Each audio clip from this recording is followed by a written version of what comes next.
오늘 주시는 하나님의 말씀은 마가복음 15장 21절에서 27절의 말씀입니다. 신약성경 83페이지 마가복음 15장 21절에서 27절의 말씀입니다. 하나님의 말씀을 봉독합니다. 마침 알렉산더와 루포의 아버지인 구레네 사람 시몬이 시골로부터 와서 지나가는데 그들이 그를 억지로 같이 가게 하여 예수의 십자가를 지우고 예수를 끌고 골고다라 하는 곳, 번역하면 해골의 곳에 이르러 모략을 탄 포도주를 주었으나 예수께서 받지 아니하시니라. 십자가에 못 박고 그 옷을 나눌세 누가 어느 것을 가질까 하여 제비를 뽑더라.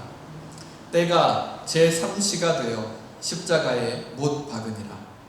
그 위에 있는 죄패에 유대인의 왕이라 썼고 강도 둘을 예수와 함께 십자가에 못 박으니 하나는 그의 우편에 하나는 좌편에 있더라. 아멘.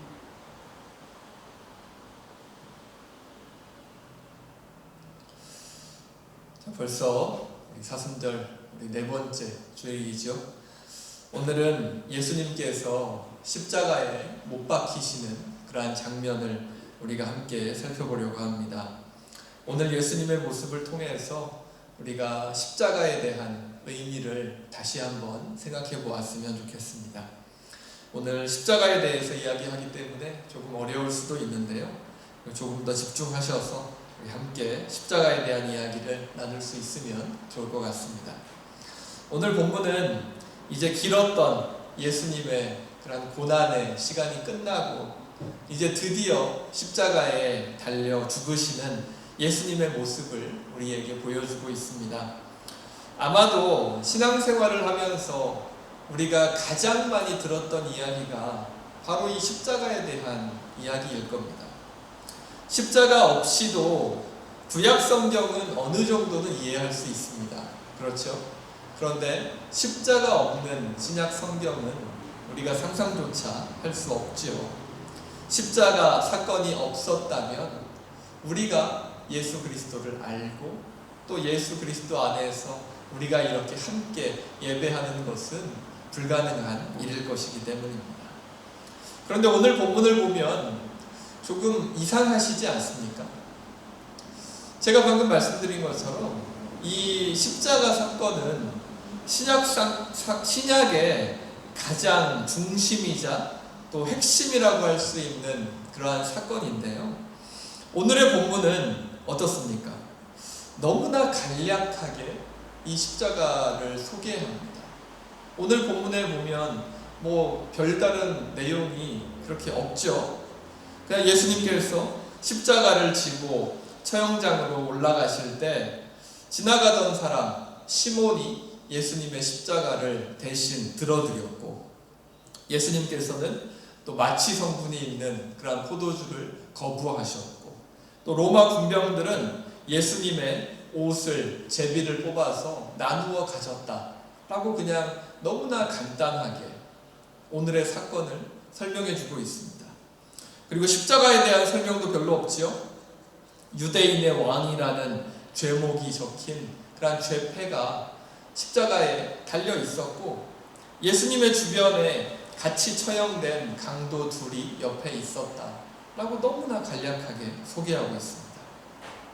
신약성경의 가장 핵심이라고 할 수 있는 이 십자가 사건은 사실 우리가 성경에서 엄청난 지면을 가지고 있어도 너무나 당연하게 우리가 받아들일 수 있을 것 같은데 오늘 마가복음의 본문을 보면 약 한 7절 정도밖에 되지 않는 아주 짧은 간략한 소개로 끝나고 있는 것이죠. 성경은 사람에 의해서 쓰여진 겁니다. 성경은 다 저자가 있지요. 이 책을 쓴 저자가 있습니다. 그런데 그 사람의 능력으로만 쓰여진 것이 아니라 하나님께서 그 사람의 마음을 감동시키셔서 성경을 쓰게 하셨다라고 성경은 이야기하고 있죠. 그렇다면 하나님께서 그리스도교 신앙의 가장 핵심이라고 할 수 있는 이 십자가 사건을 이처럼 간략하게 소개만 하도록 의도하신 이유가 무엇이겠습니까? 마태나 누가, 요한복음과 같은 다른 복음서들을 살펴봐도 조금 다른 좀 구체적인 얘기들이 있기는 한데, 다른 복음서들도 여전히 이 십자가에 대한 부분은 아주 간략한 설명으로 끝나는 것을 볼 수가 있습니다. 복음서를 쓴 저자들이 그렇게 의도했던 걸까요? 십자가 사건이 너무나 끔찍한 사건이기 때문에 자세하게, 구체적으로, 길게 쓸 수가 없어서 그냥 예수님께서 십자가에 달려서 돌아가셨습니다라고 이렇게 간략하게 소개하는 것으로 그냥 끝냈겠습니까? 아닐 겁니다. 요한복음을 쓴 요한의 생애를 보면 어떻습니까? 요한은 예수님께서 십자가에 달려서 돌아가실 때 가장 끝까지 그 십자가 곁을 지켰던 예수님의 제자지요. 그래서 예수님께서 요한에게 자신의 어머니 마리아를 부탁한다라고 그런 부탁까지 하지 않았습니까? 그리고 요한은 그런 예수님의 십자가 죽음을 바로 옆에서 지켜본 제자였고, 그리고 예수님의 부활도 지켜보았고, 그리고 예수님께서 다시 하늘로 승천하신 이후에도 평생을 예수님을 위해서 살다가, 복음을 위해서 살다가 이제 나이가 들어서 죽게 되었을 때 반모섬이라고 하는 아주 외딴 섬에 추방당해서 유배되어서 이제 그곳에서 이제 복음서를 쓰면서, 그때 쓴 것이 바로 요한복음이죠. 요한복음을 쓰면서 자신의 생애를 마무리하게 됩니다. 예수님의 십자가 죽음을 바로 옆에서 너무나 생생하게 지켜봤고, 그리고 평생 동안 그 예수님의 십자가 죽음이 어떠한 의미인지를 고민하면서 그 예수님의 십자가 복음을 평생 동안 전했던 요한이 과연 자기의 이름이 달린 그 복음서를 쓸 때 예수님의 십자가를 이렇게 간략하게 소개하고 싶어 했을까요? 그렇지 않았을 것 같습니다.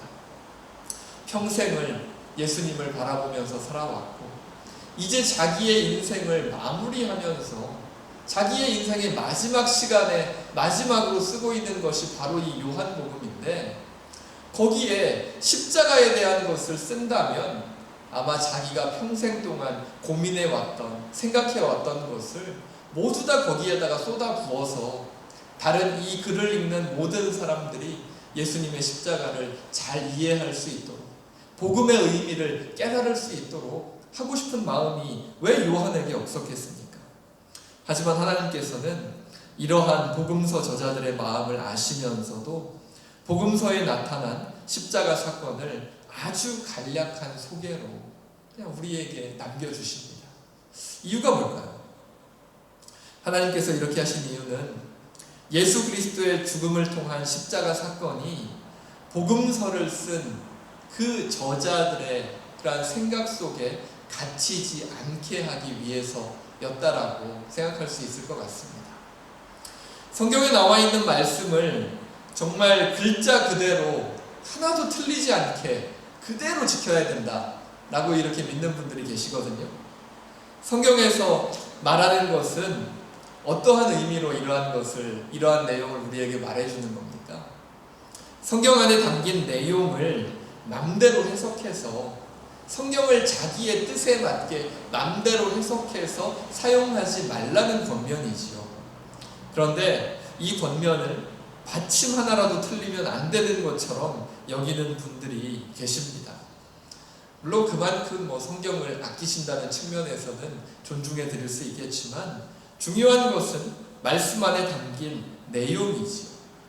성경은 이스라엘의 고대 히브리어하고 또 고대 그리스의 또 그리스말, 즉 헬라어로 기록된 책인데, 따지려면 원어를 따져야지 우리가 굳이 한글에 받침 하나 가지고 이런 것들을 따질 필요가 없다라는 겁니다. 요점은 이렇게 성경에 나타난 문자 하나, 글자 하나, 받침 하나도 이렇게 신성시하면서 절대로 바꿀 수 없다 라고 이렇게 하시는 분들이 계신데, 복음서를 기술한 저자들에 의해서 십자가의 의미가 저술되었으면 어땠을까요? 복음서의 저자 마태, 마가, 누가, 요한이 각자의 생각으로 예수님의 십자가는 이러한 의미입니다 라고 자세하게 우리에게 설명을 남겨주었으면 어떻게 됐겠습니까? 아마 대부분의 분들이 그 설명 안에 갇힐 수밖에 없었을 겁니다. 왜냐하면 이 복음서를 쓴 이 복음서의 저자들은 정말 성경을 썼다는 그 자체 하나만으로도 엄청난 권위를 가지고 있기 때문이지.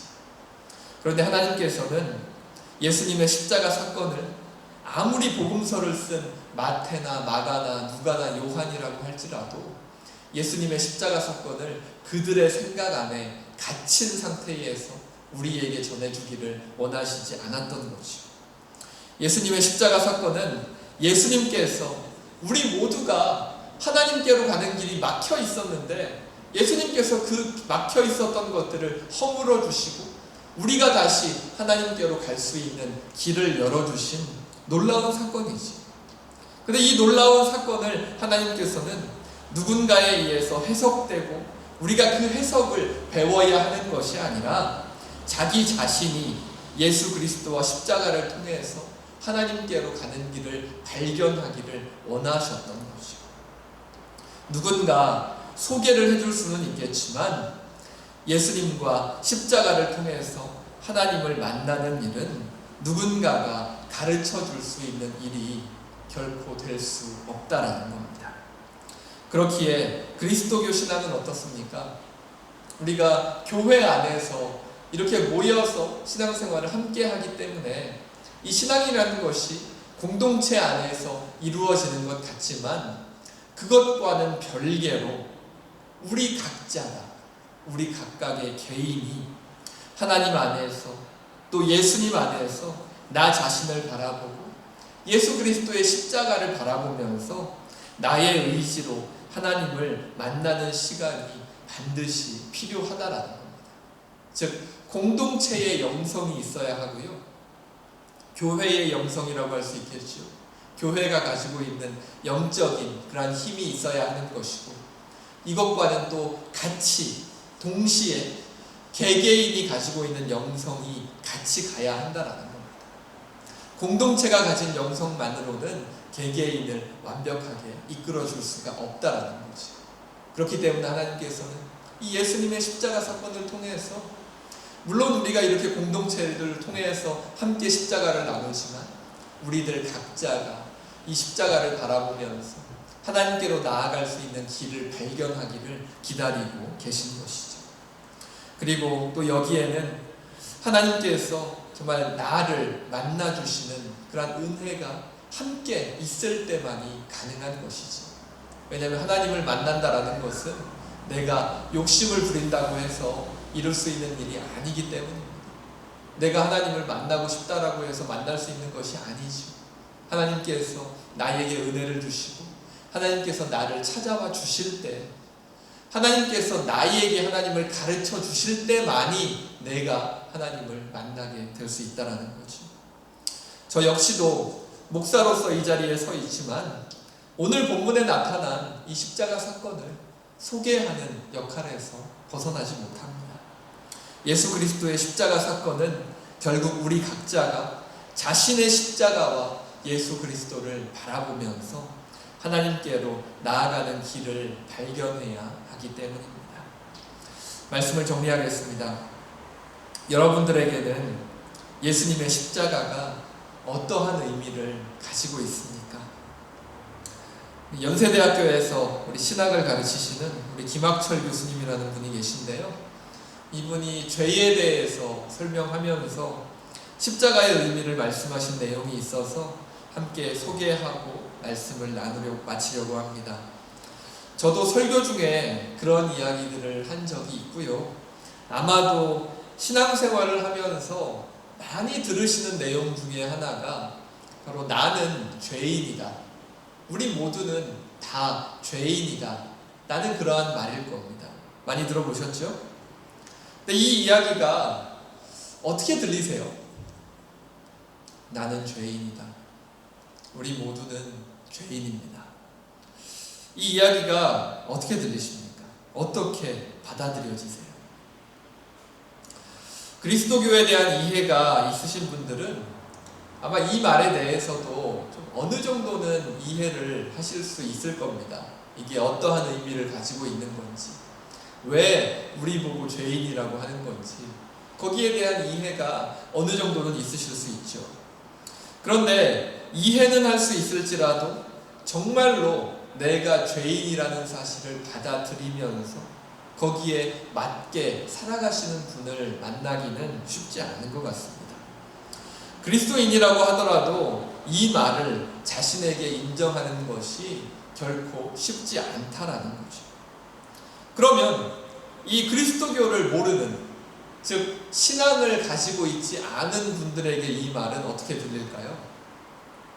신앙을 가지고 있지 않은 분들에게 가서 당신은 죄인입니다, 우리 모두는 죄인입니다 라고 말한다면 이 말이 그분들에게는 어떻게 느껴질까요? 거부감이 들겠죠. 그쵸? 당신은 죄인입니다 라고 말하는데 기분이 나쁘지 않겠습니까? 그쵸? 신앙이 없는 분들에게 가서 그 말을 했을 때는, 신앙이 없더라도 이 세상을 살아가면서 정말 바르게 살려고 노력하고 정말 올바르게 살려고 노력하면서 자기의 주변에 도움을 주면서 선하게 살아가려고 하는 분들이 이 세상에 많이 있기 때문입니다. 감옥에 간 것도 아니고 자기의 삶의 자리에서 선하게 살아가려고 노력하는 그 사람들에게 가서 당신은 죄인입니다 라고 말한다면 그 말을 이렇게 받아들일 수 있는 분이 사실 누가 있겠습니까? 선한 마음을 가지고 살아가는 분들에게 당신은 하나님 앞에서 죄인입니다 라고 얘기한다면 아마도 많은 분들이 그 사실을 받아들일 수 없을 것입니다. 그런데 이 죄라는 단어를 원어로 살펴보면요, 성경에서 말하는 이렇게 죄를 용서받는다, 우리가 하나님 앞에 죄를 용서받는다라는 이 개념은 빚을 갚는다라는 의미를 갖고 있습니다. 이 빚은 밝은 그 빚이 아니고 우리가 돈을 빌리면, 돈을 꾸면 빚을 지게 되는 거죠. 그렇죠? 그 빚을 말하는 겁니다. 그러니까 성경에서 죄를 용서받는다라는 개념은 빚을 갚는다라는 개념을 갖고 있는다라는 거죠. 그러니까 성경에서 말하는 이 죄라는 단어를 빚이라는 단어로 바꾸어도 사실은 크게 무리가 없다라는 겁니다. 성경에서 바라보는 인간은 모두 빚을 진 사람입니다. 그러니까 성경에서 바라보는 사람이라는 것은 모두가 빚을 진 사람이라는 거죠. 나 지금 은행에 대출 받은 것도 없고 나는 빚이 없습니다 라고 말하실 수 있겠죠. 그런데 이 성경에서 말하는 빚은 우리가 살아가면서 우리가 만나게 되는 그런 선물과 같은 그런 은혜를 말하는 겁니다. 우리가 요청하지 않았지만, 우리가 얻으려고 우리의 힘으로 노력하지 않았지만 우리에게 주어져 있는 선물과 같은 그런 은혜를 성경은 빚이라고 말하는 겁니다. 왜 이것이 빚이고, 그냥 은혜는 은혜고 하나님의 사랑은 사랑이지 왜 그것이 우리에게 빚이 됩니까? 라고 우리가 말할 수 있겠죠. 왜 이것이 은혜가 되고 또 그것이 우리에게 빚이 될까요?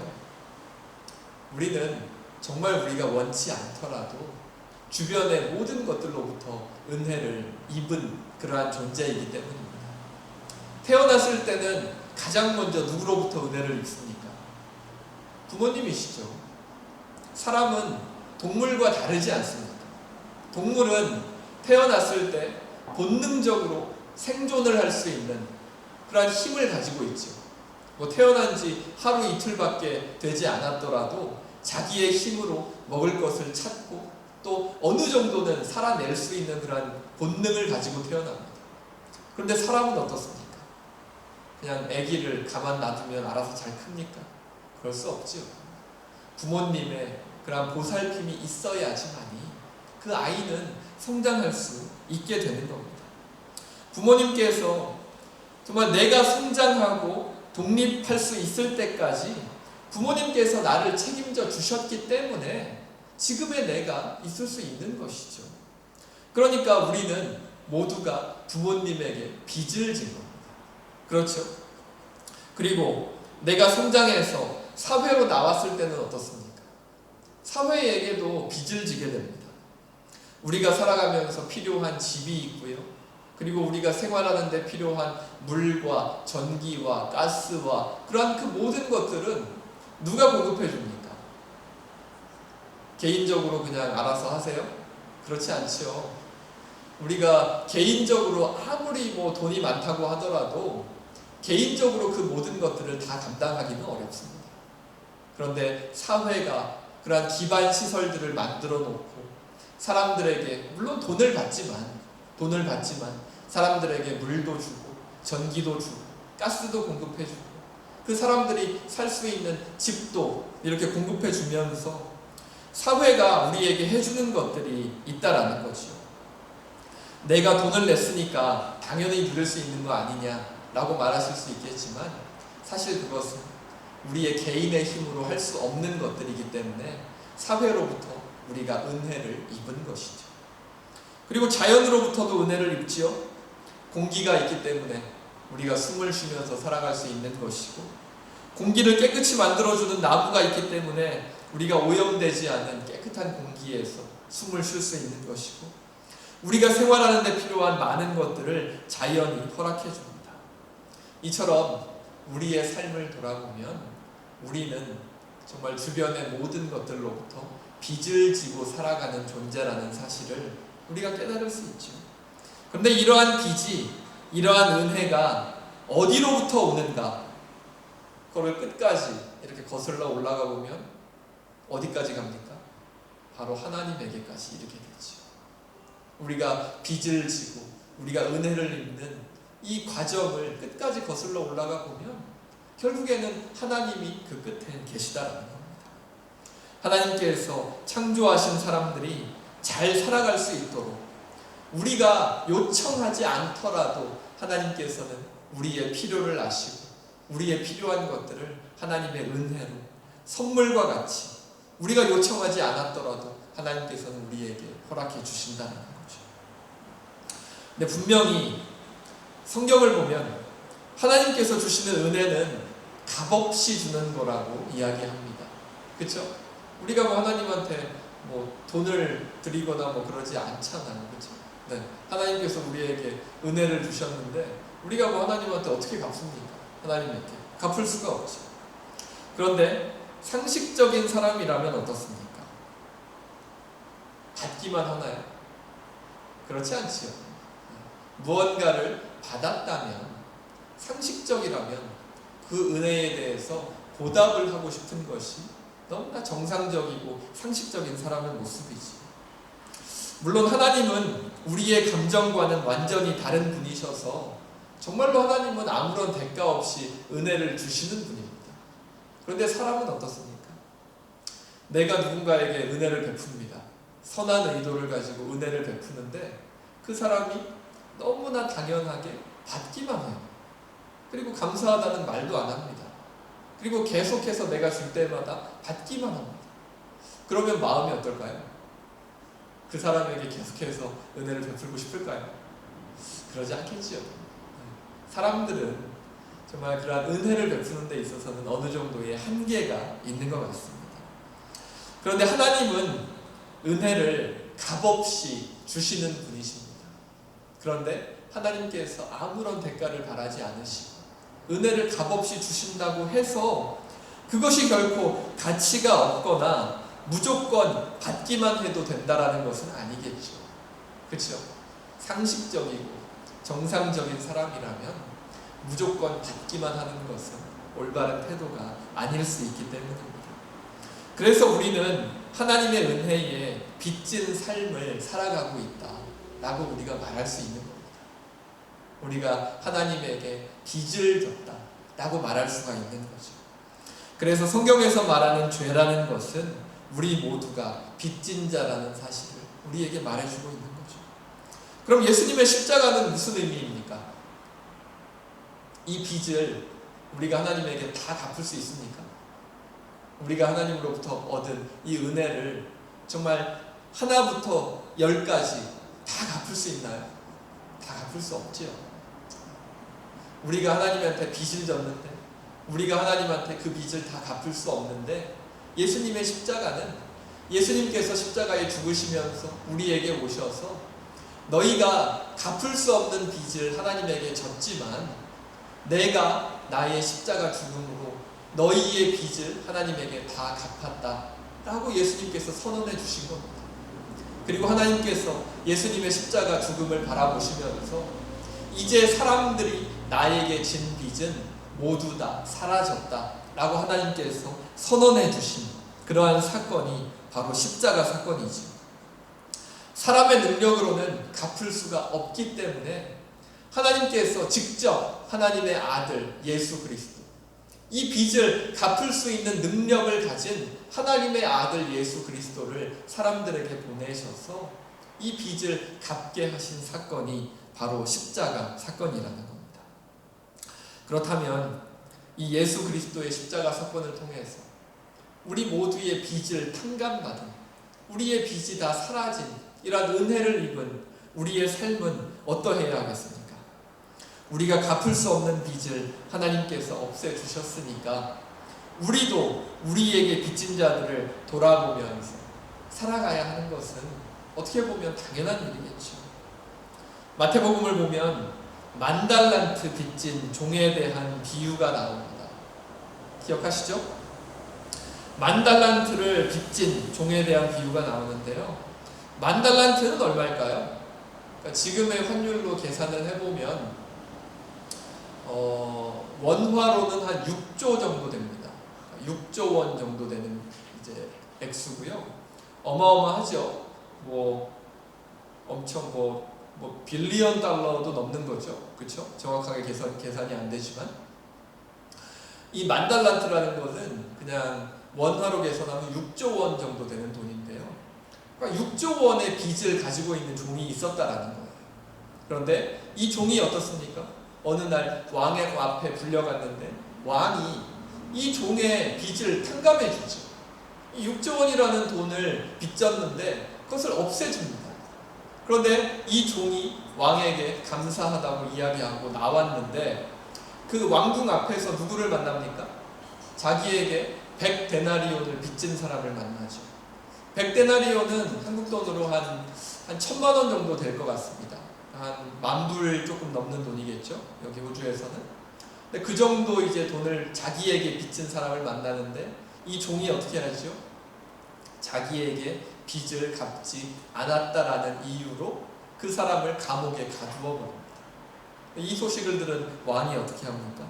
이 종을 다시 데려다가 자신이 10,000달란트를 탕감받았으면 너도 다른 빚진 사람에게 은혜를 베풀면서 살아야지 어떻게 그 사람을 감옥에 가둘 수 있느냐라고 이야기하면서 이 종도 감옥에 가두어 버리게 되죠. 이 비유가 우리에게 가르쳐주는 건 뭡니까? 우리는 하나님 앞에 이 10,000달란트를 탕감받은 사람들이라는 겁니다. 정말 이 6조 원이라는 돈, 정말 상상할 수 없는 그러한 큰 돈을 하나님 앞에 빚진 사람들이나 마찬가지인데 하나님께서는 그 빚을 우리에게서 다 없애주셨다는 거죠. 그리고 이러한 빚을 탕감받은 사람이라면 당연히 우리도 우리의 주변에 우리에게 빚진 자들에게 은혜를 베풀면서 살아야 한다라는 사실을 하나님께서는 이 비유를 통해서 우리에게 가르쳐 주시고 있는 겁니다. 이 사순절 기간을 보내면서 우리가 예수님의 십자가를 바라보지요. 예수님의 십자가를 바라보실 때 과연 나는 하나님 앞에 어떠한 존재였는가를 먼저 생각하실 수 있기를 바랍니다. 성경은 우리 모두가 하나님 앞에 빚진 자였다라고 이야기합니다. 그런데 예수님께서 이 십자가 죽음을 통해서 우리가 하나님 앞에 진 빚을 다 없애주신 것이죠. 그리고 하나님께서는 그것을 우리에게 주시는 선물이라고 말씀하십니다. 거기에 대해서 대가를 요구하시거나 우리가 거기에 대해서 하나님에게 꼭 무언가를 해야 한다라고 말씀하시지 않으시죠. 하나님께서 원하시는 것은 뭡니까? 너희가 그러한 은혜를 너희가 입었다면 너희도 너희의 주변에 똑같은 은혜를 베풀면서 살아라 라는 것이 하나님께서 원하시는 것이죠. 하나님에게 다시 찾아와서 너희가 입은 은혜만큼 헌금을 해라, 그런 거 하나님께서 원하시지 않습니다. 하나님께서 원하시는 것은 하나님에 대한 그러한 감사의 표현도 당연히 중요하지만 그것과 함께 또 우리의 주변을 돌아보면서 우리에게 빚진 사람들이 있다면 그 사람들에게도 은혜를 베풀면서 살아가라 라는 것이 하나님께서 우리에게 주시는 권면인 것이죠. 오늘 말씀을 정말 다시 한번 묵상하시면서 또 우리의 주변을 돌아보시고 또 하나님의 은혜를 입고 또 하나님으로부터 빚을 탕감받은 그러한 사람으로서 나의 주변에 나에게 빚진 자들에게도 은혜를 베풀면서 살아가실 수 있는 우리 모든 성도분들 되실 수 있기를 바랍니다. 하나님 앞에 내가 어떤 존재였는지를 이 십자가 앞에 다시 한번 바라보시면서 내가 받은 은혜를 나의 주변에 나눠주시면서 함께 살아가실 수 있는 우리 모든 분들 되실 수 있기를 간절히 바랍니다. 우리 이 시간 말씀을 기억하면서 함께 기도하겠습니다. 이 시간 기도할 때 오늘 말씀 속에 나타난 우리 십자가의 의미를 바라보면서 함께 기도했으면 좋겠습니다. 우리는 하나님에게 또 우리가 살아가는 사회에 또 우리 주변의 사람들에게 선물과 같은 은혜를 입으면서 살아갑니다. 그리고 우리에게는 그것을 온전히 갚을 능력이 없었는데 하나님께서는 예수님을 통해서 십자가를 보여주시면서 하나님께서 다 갚아주셨다라고 말씀하십니다. 그리고 내가 너의 빚을 모두 갚아주었으니 너도 너의 주변에 너에게 빚진 자들을 도우면서 살아가라 말씀하십니다. 우리 이 시간 기도할 때 우리의 빚을 갚아주시고 우리의 죄를 용서해 주신 하나님을 바라보면서 하나님의 사랑과 긍휼을 간구하며 정말 우리도 정말 우리의 주변에 빚진 자들을 돌보며 살아갈 수 있게 해달라고 간구하면서 함께 기도하겠습니다. 기도합니다. 사랑의 하나님, 감사합니다. 오늘 사순절 네 번째 주일에 저희들 예수님께서 십자가에 달려 돌아가시는 그러한 모습을 함께 바라보았습니다. 하나님께서는 그 십자가를 통해서 저희들이 하나님을 바라보기 원하셨고 또 예수 그리스도와 십자가를 묵상하며 거기에 담긴 그 의미를 우리가 깨닫기를 원하시는 줄로 믿습니다. 예수님의 십자가 사건은 하나님께서 정말 갚을 능력이 없는 우리들의 빚을 예수 그리스도를 통해서 갚아주시고 우리의 모든 빚이 탕감되었다 선언해 주신 그러한 사건이라는 것을 저희들 오늘의 본문을 통해서 바라보았습니다. 저희들 갚을 수 없는 그러한 하나님의 은혜를 하나님께서 정말 갚을 수 있도록 허락해 주셨으니 저희들도 저희들의 주변을 돌아보며 저희들에게 빚진 자들을 바라보며 저희들의 주변에 저희들의 도움이 필요한 사람들 또한 하나님의 사랑과 은혜가 필요한 사람들에게 하나님의 마음을 함께 나누며 살아갈 수 있는 우리 모두 되게 하여 주시옵소서. 하나님의 마음으로 저희들의 주변에 나아가게 하시고 하나님의 마음으로 정말 저희 주변의 모든 것들을 다시 한번 돌아보게 하셔서 저희들 하나님의 은혜를 함께 나누며 하나님 안에서 함께 회복되어 갈 수 있는 그런 귀한 은혜가 있게 하여 주시옵소서. 이 시간 하나님께 이 모든 것 맡기고 하나님 책임져 주시고 도와주시는 그런 귀한 은혜가 있게 하여 주시옵소서.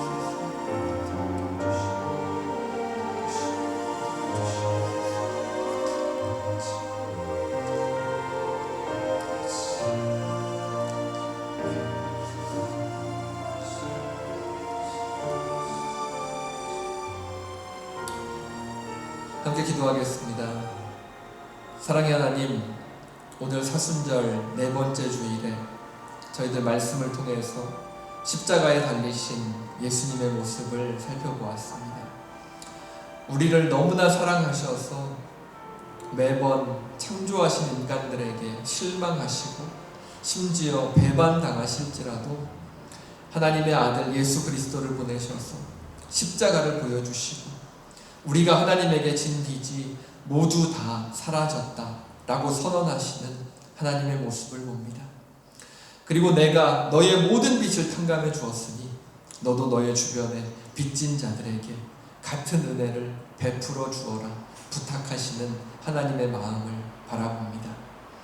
이 시간 기도할 때 이러한 하나님의 사랑과 은혜를 기억하기 원합니다. 그리고 하나님을 위해 자신을 온전히 희생하신, 우리들을 위해 십자가의 길을 걸어가신 예수님의 결단과 희생을 기억하기 원합니다.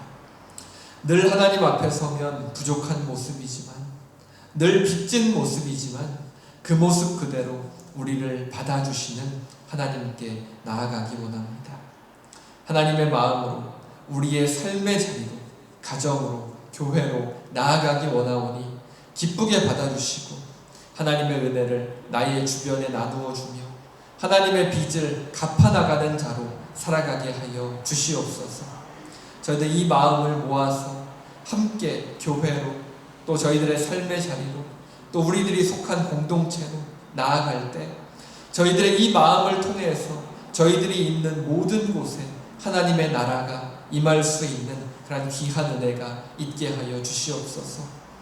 이 시간 하나님 앞에 내려놓고 또한 간절히 기도하는 그런 기도의 제목들이 저희들 가운데 있습니다.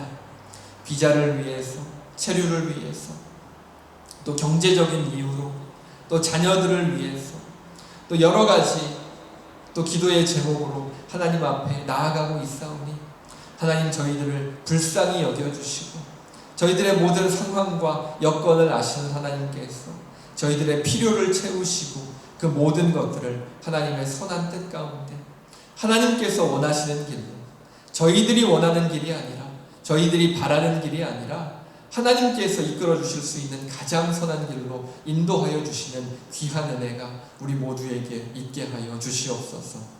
이 모든 것들 간구하오니 하나님께서 인도하여 주시고 도와주시기를 하나님 앞에 간구하오며 이 모든 것 우리 주 예수 그리스도의 이름으로 기도합니다. 아멘. 이제는 우리 주 예수 그리스도의 은혜와 하나님의 사랑과 성령님의 감동, 감화, 인도하심이 예수 그리스도의 십자가로 우리의 빚을 탕감해 주신 하나님의 사랑을 기억하며 교회로, 가정으로, 이 세상으로 다시 나아가기 원하는 모든 산물장로교회 성도들과 그 삶의 자리와 자녀들 가운데 지금으로부터 영원토록 함께 하시기를 간절히 축원하옵나이다. 아멘.